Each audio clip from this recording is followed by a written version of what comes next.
Praise the lord మిత్రులారా. రోజుకొక machinery జీవిత చరిత్ర గురించి మనం తెలుసుకుందాం. మన భారతదేశంలో ఎంతోమంది మిషనరీలుగా వచ్చారు. అనేకమైనటువంటి ప్రయోజనాలు భారతీయులందరూ పొందుకున్నారు. కానీ ఈ దినాల్లో మనం చూసినట్లయితే మిషనరీల విలువ తెలియడం లేదు. క్రైస్తవుల విలువ తెలియడం లేదు.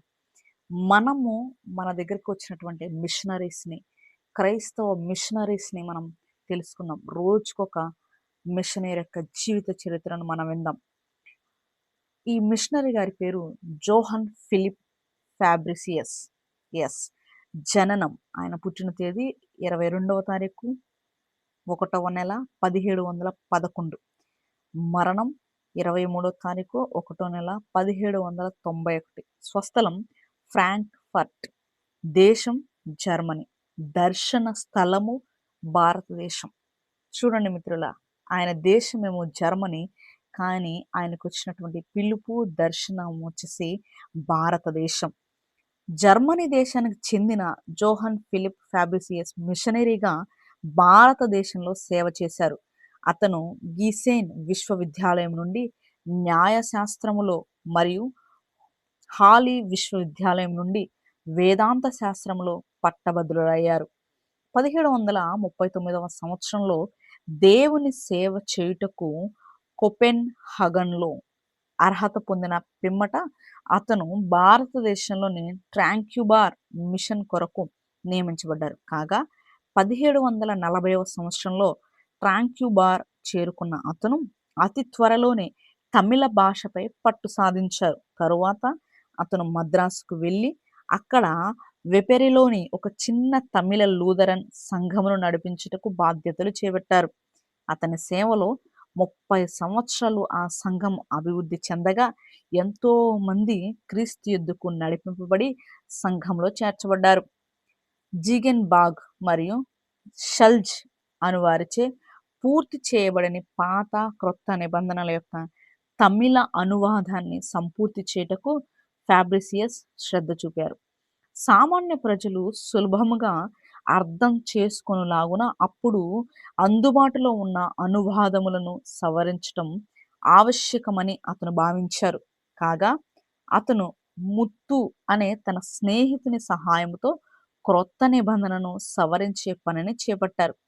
పలు సంప్రదింపులు మరియు సవరణల తరువాత సంపూర్తి చేయబడిన ఆ అనువాదం 1766వ సంవత్సరంలో ప్రచురించబడింది.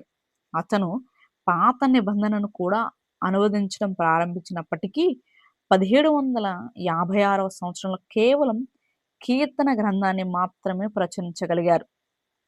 ఫ్యాబ్రిసియస్ ఒక గొప్ప పాటల రచయిత కూడా. తన సొంత అనుభవాల సమ్మేళనంతో అతను పాటలు వ్రాసి స్వరకల్పన చేశారు. కొన్ని పాటలను జర్మన్ భాష నుండి అనువదించారు. అతను ప్రచురించిన 335కి పైగా తమిళ కీర్తనలను ఈనాటికి కూడా క్రైస్తవ సంఘములలో పాడుతున్నారు.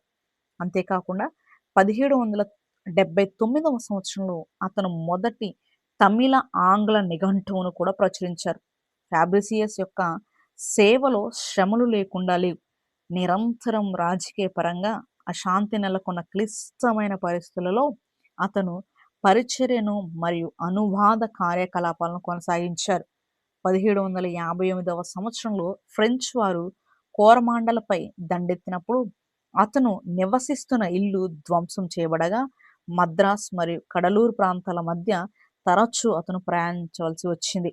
అటువంటి గందరగోళ పరిస్థితులలో తాను చేసిన అనువాద ప్రతులలో కొన్నింటిని మరియు అనువాదమునకు ఉపకరించే ప్రతులను అతను కోల్పోయారు. అయినప్పటికీ సామాన్య ప్రజలకు బైబిల్ను అందుబాటులోకి తీసుకొని రావాలనే అతని బలమైన వాంఛ అతనిని ముందుకు నడిపించింది. దేవుడు తనకు అప్పగించిన పనిని విజయవంతముగా పూర్తి చేసిన తరువాత 1791వ సంవత్సరం జనవరి మాసం 23వ తారీఖున ఫ్యాబ్రిసియస్ తన ప్రభువును చేరుకున్నట్టుకు ఈ లోకమును విడిచి వెళ్ళారు. ప్రియమైన వారలారా, కష్ట సమయాలలో దేవుని యందలి మీ యొక్క శ్రద్ధాభక్తులు ఏ విధంగా ఉన్నాయి? ప్రభువా, కష్టాలు శ్రమలు ఎదురైనా మీ ప్రేమలో స్థిరముగా నిలబడి మీ సేవను బలముగా కొనసాగించుటకు నాకు సహాయము చేయము. ఆమేన్.